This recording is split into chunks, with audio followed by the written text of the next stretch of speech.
Hola, ¿qué tal audiencia? Mi nombre es Artemio Salazar y soy el conductor del tren. Un día más les doy la bienvenida a este su programa, El Maquinista Historias de Terror. Así que prepárense un café, pónganse los audífonos y disfruten este relato.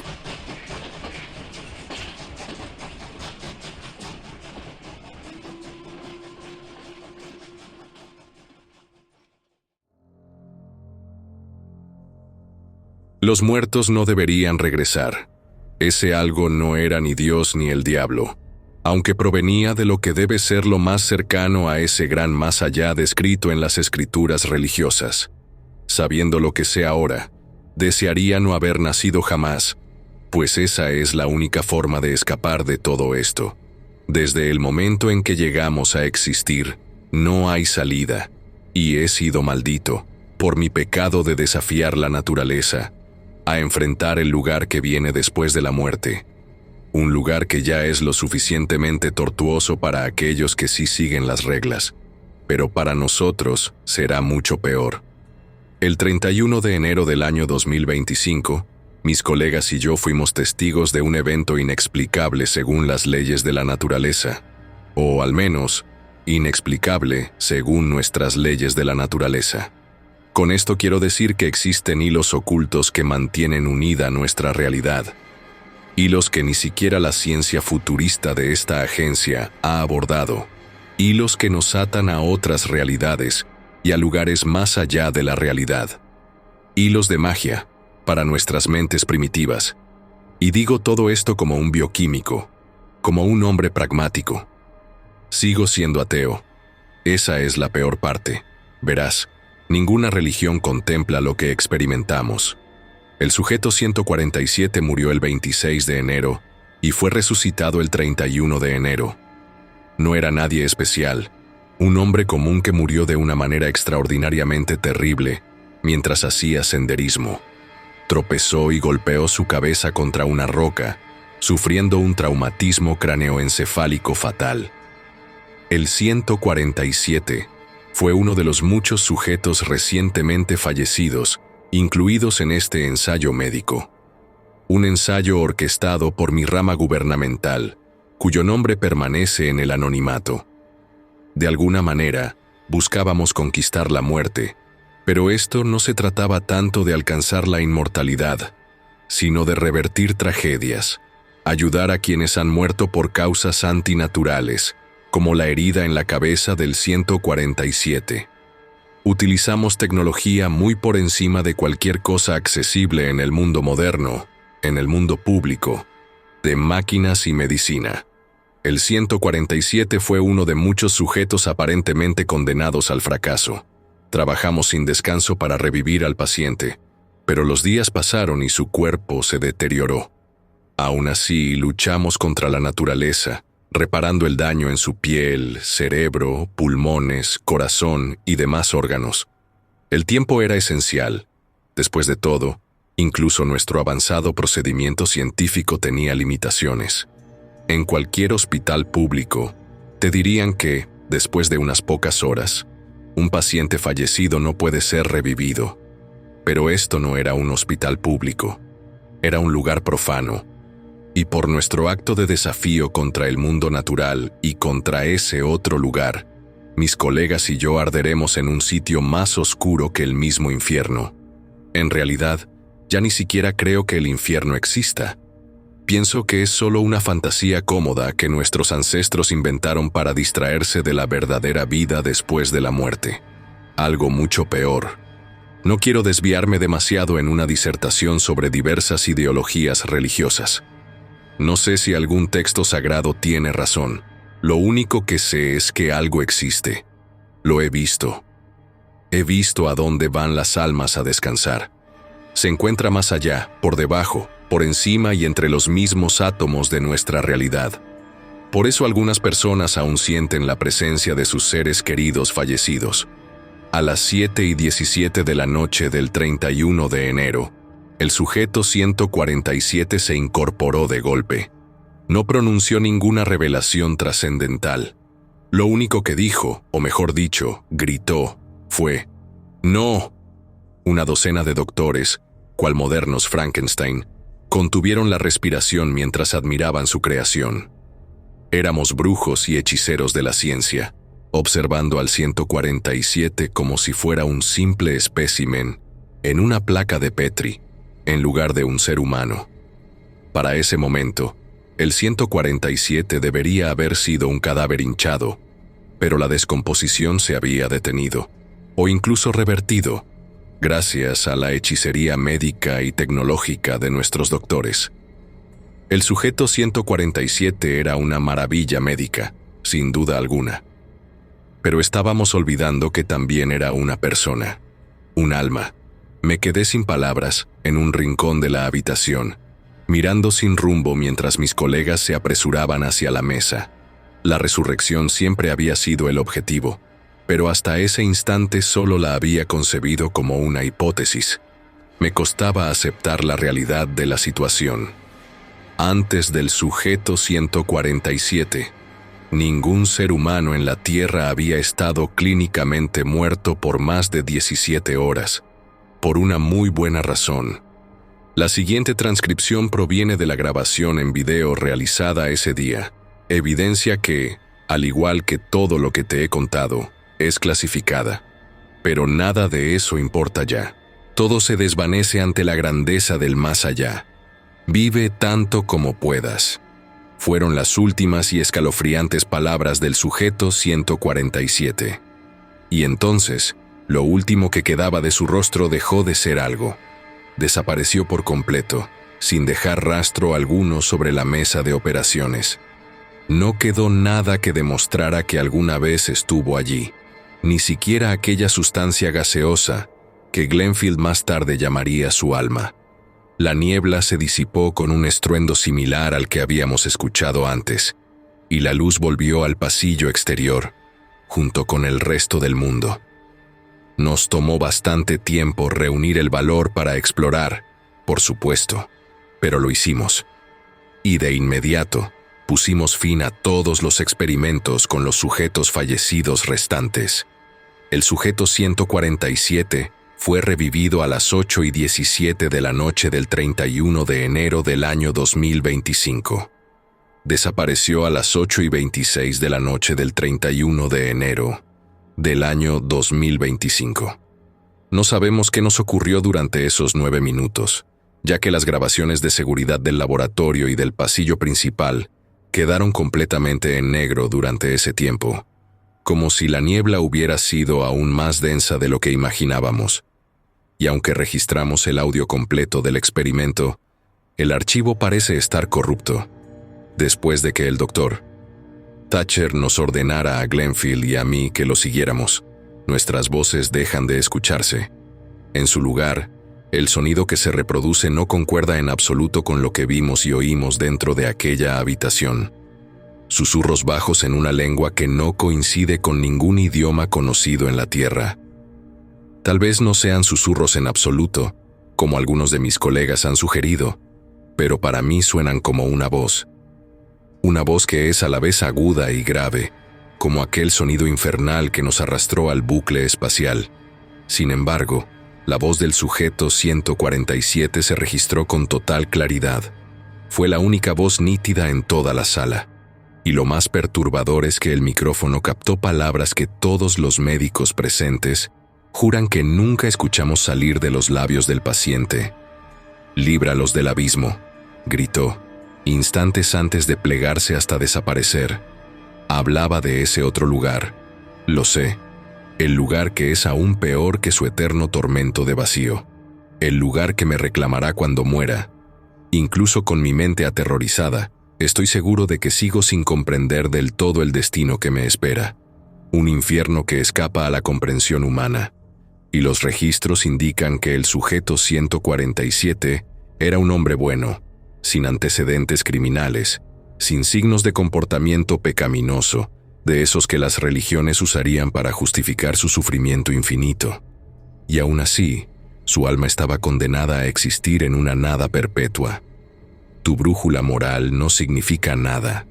Incluso si evitas nuestro error, nuestra violación de las leyes de la naturaleza, e incluso si obedeces fielmente a los seres del gran más allá, ¿Quién puede asegurarte que te perdonarán? ¿Quién puede decir que son benevolentes? Por encima de todo, pregúntate lo siguiente: ¿existe siquiera un más allá cálido y acogedor? Tal vez el descanso en paz no sea real. Tal vez todos estemos condenados a la eternidad del tormento. Sujeto 147. ¿Dónde estoy? Dr. Thatcher. Hola, señor, mi nombre es Dr. Thatcher. Esto puede ser difícil de comprender, pero usted está en... Bueno, llamémoslo una clínica privada. El sujeto no responde, doctor. Thatcher está en estado de shock, lo cual es completamente comprensible, pero le aseguro que está a salvo. De hecho, acabamos de salvarle la vida. Sujeto 147. Número. Yo estaba muerto. Dr. Thatcher, ¿podría explicar cómo lo sabe, señor? ¿Era consciente de su fallecimiento, por así decirlo? Sujeto 147. ¿Cómo es que estoy aquí? Dr. Thatcher, medicina moderna y un equipo de especialistas altamente capacitados. Hemos estado intentando sanar y revivir a pacientes fallecidos. Sujeto 147. Pero yo me golpeé la... El sujeto toca la herida en su cabeza. ¿Cómo la arreglaron? No. No debería estar aquí. Estuve muerto por demasiado tiempo. Yo... Dr. Thatcher. 5 días, señor. ¿Lo comprende? Esto no fue un procedimiento de reanimación común. Detuvimos su descomposición. Invertimos la muerte misma. Estoy seguro de que esto plantea muchas preguntas existenciales, pero a mí me preocupa más la ciencia que la filosofía. El simple hecho de que esté vivo y pueda hablar ya es un milagro en sí mismo. Dr. Thatcher, cuando finalmente presentemos esta investigación ante la comunidad científica, su nombre quedará registrado en la historia. Sé que no lo entiende del todo, pero... Sujeto 147. Usted sigue repitiendo eso, doctor, pero es usted quien no entiende.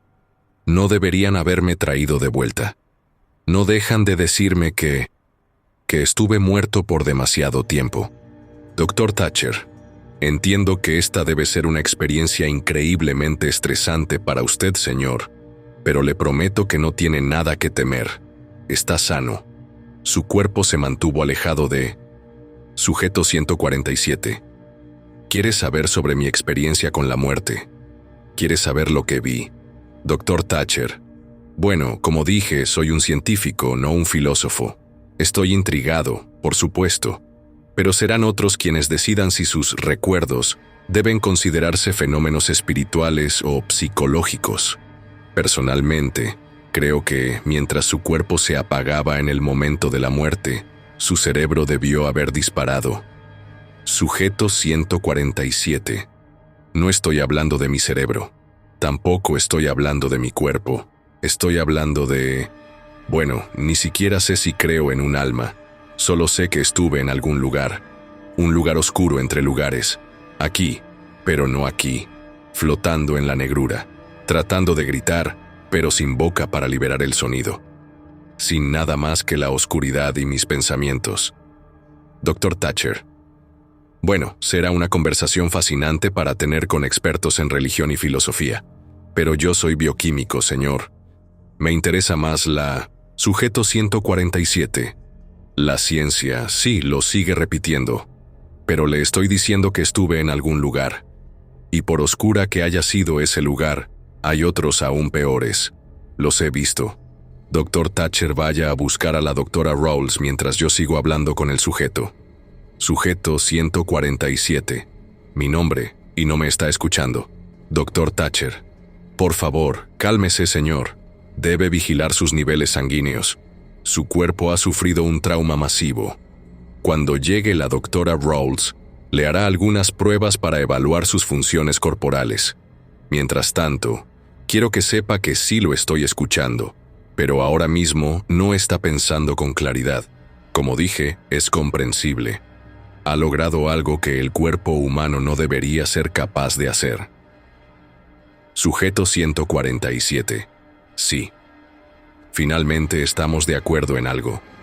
Dr. Thatcher, por razones distintas. No debería ser posible, pero lo hicimos posible. Usted lo hizo posible. Esto cambiará a la humanidad, señor. Lo comprenderá cuando vuelva a adaptarse a su cuerpo, cuando se acostumbre a vivir de nuevo. Sujeto. 147. Oh, no estaré aquí por mucho tiempo, doctor. Él no lo permitirá. Doctor Thatcher. Él, sujeto. 147. Eso. Y nos torturará a todos por la eternidad, doctor. Ese lugar vacío que describí no es nada comparado con el otro sitio que vi. Doctor Thatcher. Bien. Estoy más que un poco preocupado por su estado mental, señor. Pero la doctora Rawls ya viene en camino y nos dirá si las máquinas están en lo cierto, si su cuerpo está en condiciones normales. Mientras tanto, me gustaría que se recueste y, como dije, permanezca en calma. ¿Qué crees que le pasa?, preguntó Glenfield en un susurro, antes de asentir en dirección al paciente. Por un momento, pensé que se refería al doctor. Thatcher, lo que me hizo sonreír levemente. No lo sé, respondí. Pero nada de esto parece estar bien, ¿verdad? Los signos vitales del hombre están estables. Bueno, deberíamos esperar a que la doctora Rawls lo confirme, ¿no crees?, señaló ella. Asentí. Supongo que sí, pero todo parece estar en orden. Sus facultades mentales deberían estar bien. No sabemos cómo debería estar, replicó Glenfield. Esto es un territorio inexplorado, doctor. Thornton, tal vez el paciente tenga razón. No puedes hablar en serio, me burlé. No te imaginaba como alguien creyente. Chasqueó la lengua. Esto no tiene nada que ver con la religión. Hemos llevado el cuerpo humano más allá de sus límites. Sí, quizás logramos detener los efectos de la descomposición, pero nos tomó 5 días resucitarlo. 5. ¿Y si pasamos por alto algo? Puede que le ocurra algo al cuerpo humano después de la muerte. Algo que no deja camino de regreso. Negué con la cabeza y asentí en dirección al sujeto 147. Él regresó. Sí, pero ¿qué hay de los efectos a largo plazo?, preguntó ella. ¿Qué le hemos hecho? Quería ser parte de este proyecto, le recordé. Creo que he cambiado de opinión, murmuró, con la mirada perdida en el paciente de bata azul que seguía de pie en la mesa de operaciones, negándose a recostarse. Algo no está bien en su rostro. ¿No ves el miedo en sus ojos? Creo que cualquiera estaría asustado en esta situación, respondí. Es completamente natural que... Y entonces, un sonido cortó mis pensamientos. Su tono era, por imposible que pareciera, tanto grave como agudo, tanto atronador como estridente. No eran 2 sonidos distintos, sino uno solo, abarcándolo todo. Un bramido penetrante que atravesó las paredes, el suelo y el techo de nuestro quirófano. Un sonido acompañado por un cambio en el aire, como si algo hubiera oscurecido la habitación, aunque las luces no parpadearon. La electricidad no se cortó. Algo pesado flotaba en el ambiente. ¿Qué demonios fue eso?, exclamó un doctor mientras los jadeos llenaban la sala. El doctor Thatcher levantó las manos. Todos, cálmense.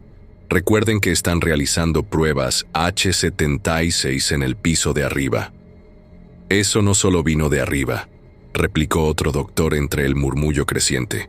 Vino de todas partes, completó el sujeto 147 con un débil gemido. Está aquí. El doctor Thatcher intentó mantener el control y la compostura mientras las voces se alzaban con inquietud. ¿Puede alguien ir a buscar a Carlton? Se suponía que traería a Rawls. No debería tardar tanto en recorrer un pasillo. De repente, el sujeto 147 dejó atónitos a todos los médicos de la sala al lanzarse hacia la mesa de instrumental quirúrgico. Un movimiento brusco, sin advertencia previa, en dirección al bisturí que descansaba tentadoramente sobre la bandeja. Logró aferrar el filo del instrumento y dirigir su hoja hacia su propio cuello, pero un par de residentes consiguieron arrebatarle la herramienta de las manos. Ojalá no lo hubieran hecho. «¡Mátenme!», gritó el paciente de ojos enrojecidos, mientras los dos médicos luchaban por sujetarlo, con espuma brotando de sus labios crispados por el alarido. Entonces, el doctor Thatcher anunció con voz firme: «Bien, necesito que el 147 sea inmovilizado de inmediato, ya que representa un peligro para sí mismo y para los demás. Mientras lo hacen, iré a buscar a Carlton y Rawls». El anciano jefe se giró hacia la puerta principal del quirófano, la abrió de un tirón y salió de la habitación. Su cuerpo frágil protestó contra la prisa con un gruñido mientras se apresuraba por el pasillo. A medida que la puerta se cerraba tras él, sus rápidos y pesados pasos se desvanecieron hacia la izquierda. Segundos después, una nueva serie de pisadas resonó desde el lado derecho del pasillo. Luego, se oyó un grito amortiguado, seguido por el chirrido de la puerta del quirófano al abrirse de golpe. El doctor Thatcher apareció en la entrada, con los ojos muy abiertos y un inusual temblor en su expresión, aunque sus gafas empañadas ocultaban en parte su agitación. Pero yo lo vi. Vi que algo había estremecido al hombre que jamás se inmutaba. Y eso fue lo primero que hizo que mi estómago se hundiera. Thatcher dirigió la mirada hacia Glenfield y hacia mí. «Ustedes dos, los que no están haciendo absolutamente nada al fondo. Sí, ustedes, vengan conmigo». Como niños regañados, asentimos con desgana y seguimos a nuestro líder por un pasillo sorprendentemente oscuro. En ese momento, supuse que había habido un corte de energía después de todo. Supuse que ese debía haber sido el origen del estruendoso sonido que habíamos oído. Pero algo en esa teoría no terminaba de encajar. ¿Deberíamos avisar a alguien sobre las luces?, preguntó Glenfield mientras avanzábamos por el pasillo a oscuras, iluminado solo por el resplandor que se filtraba a través de la gran ventana del quirófano. «Solo síganme», murmuró Thatcher, con una voz que comenzaba a perder su dureza y estabilidad. Comenzaba a quebrarse. «Necesito». La voz del anciano desapareció cuando nos deslizamos en la sombra más densa del pasillo, una sombra en la que ya no podía ver absolutamente nada. Todo sonido se desvaneció en la nada, solo por un instante, y entonces, como si mis oídos hubieran estallado por la presión de la altitud, el sonido volvió. La luz también. Thatcher jadeó y Glenfield hizo lo mismo. Yo, en cambio, no logré emitir ningún sonido. Aún intentaba comprender lo que veía. Estábamos de vuelta en el punto de partida. Presos del pánico, los tres ni siquiera nos detuvimos a pensar, ni a hablar. Nos lanzamos nuevamente por el pasillo, ansiosos por alcanzar el final oscuro una vez más. Pasamos junto al quirófano, que en teoría deberíamos haber dejado muy atrás, y nos adentramos en la negrura, en el silencio. El sonido y la luz regresaron de nuevo. El quirófano también. «Pero acabamos de correr en línea recta», murmuró Thatcher mientras nos tambaleábamos hacia la habitación a nuestra izquierda, hacia aquella ventana que vertía un islote de luz en el pasillo negro. «Necesitamos llamar a alguien», balbuceé, mientras mi mente se negaba a aceptar la verdad de la situación, que, de alguna forma imposible, habíamos quedado atrapados en un bucle espacial. Aquel tramo de pasillo tenuemente iluminado era todo nuestro mundo. No medía más de 50 metros de largo, la mayor parte de los cuales estaban flanqueados, a la izquierda, por aquella gran ventana resplandeciente. Estábamos siendo arrastrados de vuelta a la sala. No existía nada más. Con voz temblorosa, Glenfield dijo: «Y yo creo que debemos...». No tengo idea de lo que iba a sugerir, porque mi colega fue silenciada por la luz del quirófano al extinguirse, por la extinción de la única luz de nuestro mundo, y desapareció con el más leve de los clics, como si alguien simplemente hubiera pulsado un interruptor en su casa. Con la muerte de aquella luz, nos encontramos sumidos en una oscuridad total. Escuché el crujido de una tela, y de pronto, un destello rasgó la negrura. La linterna de un teléfono iluminó el pasillo. El doctor Thatcher sostenía el móvil, revelando que nos encontrábamos a solo unos metros de la entrada del quirófano. que ya no era un faro de luz, sino un agujero negro aún menos acogedor que el propio pasillo. A pesar de ello, Thatcher avanzó hacia la sala y Glenfield lo siguió. «Espera», comencé a decir, pero la puerta ya había empezado a chirriar al abrirse, y los dos médicos se deslizaban hacia el interior de la habitación terriblemente silenciosa. Así que, a regañadientes, los seguí y me coloqué junto a Glenfield, asomándome por encima del hombro de Thatcher hacia el gran laboratorio rectangular. Una sala de 30 metros de ancho y 60 de largo. La tenue luz de la linterna de su teléfono no lograba iluminar el espacio en su totalidad. Ni siquiera alcanzaba la mesa de operaciones, que estaba a tan solo 20 metros de nosotros.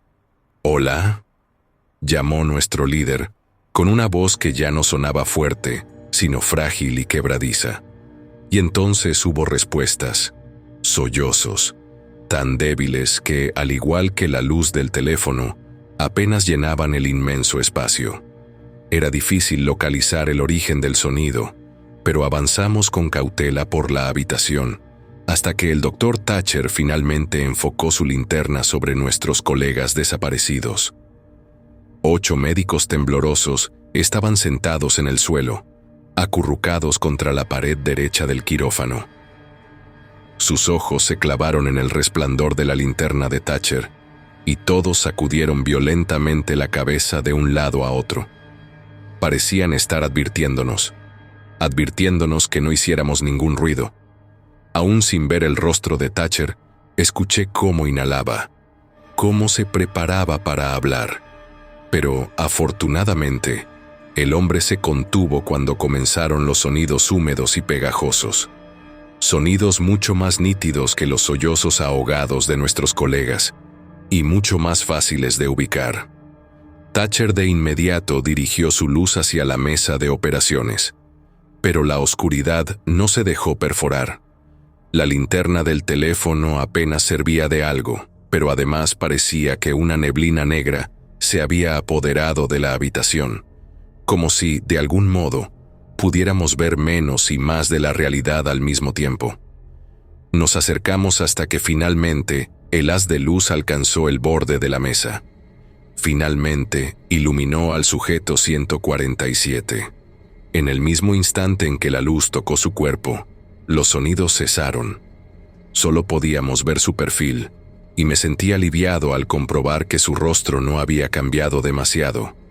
Sus ojos parecían más vacíos, tal vez, pero nada más. Estaba sentado y mirando fijamente hacia la pared derecha, pero cuando Thatcher, con la mano temblorosa, apuntó su linterna hacia esa pared, los tres exhalamos aliviados. 147 no miraba nada, aunque aún me pregunto si, cuando Thatcher comenzó a mover la linterna de regreso hacia la izquierda, llegué a ver algo. Duró menos de un cuarto de segundo. Una línea negra, con 3 puntas curvas surgiendo de su extremo, que desapareció en el aire. Casi parecía un brazo delgado, con dedos, pero ya había visto demasiado de lo que no entendía, y supe que no podría soportar más. Así que lo descarté. Lo descarté como una sombra creada por la linterna, aunque eso no tenía mucho sentido. La cosa se desvaneció más rápido de lo que el haz de luz se movía por la habitación. A mis ojos, algo se estaba escondiendo. «Estuve ausente por demasiado tiempo», susurró el paciente, atrayendo nuestra atención. Cuando el doctor Thatcher iluminó su rostro de nuevo, el hombre había girado su cuerpo por completo hacia nosotros, en un ángulo torcido y antinatural, con los dedos aferrándose al borde de la mesa con una fuerza descomunal. Sorprendentemente, en los pocos segundos en los que habíamos desviado la mirada, 147 se había despojado de su bata. Y lo más inquietante no era el hecho en sí, sino la inexplicable velocidad y el absoluto silencio con el que lo había hecho. Y entonces entendimos por qué nuestros colegas sollozaban y se estremecían contra la pared. En el lado derecho del paciente, tanto su brazo como su pierna habían desaparecido, pero no había muñones sangrientos. Eso habría sido espantoso y enfermizo, sí, pero también demasiado natural. demasiado explicable. En los extremos de sus miembros amputados, cada uno de apenas un par de centímetros, la piel estaba doblada y grapada, como si sus extremidades no hubieran sido cortadas, sino aplastadas entre dos paredes, dos capas invisibles de la realidad.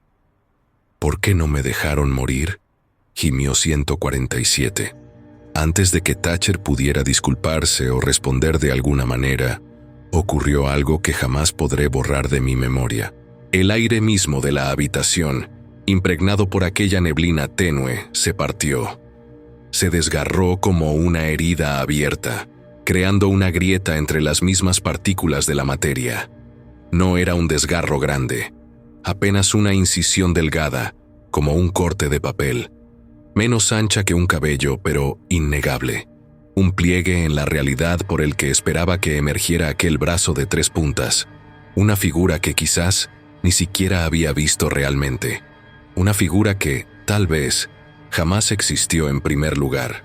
Tal vez era solo una representación visual de algo que no tiene representación visual, porque no está diseñado para ser percibido por los ojos humanos.